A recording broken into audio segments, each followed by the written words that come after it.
I've been a war correspondent for more than 10 years. I have been to Iraq, Afghanistan, Gaza, and every terrible conflict that you can think of. I have never seen anything on the scale of Aleppo. There are no winners in Aleppo.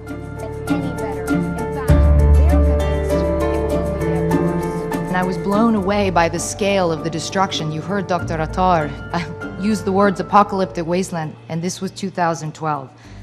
The shelling was relentless. There were snipers everywhere.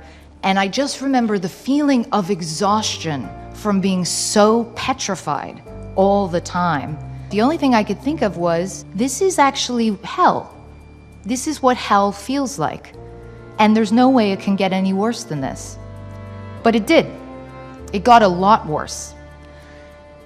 Much worse. The thing that has been killed in Syria, that is much more difficult to rebuild than a bombed out building, is trust. There is no trust.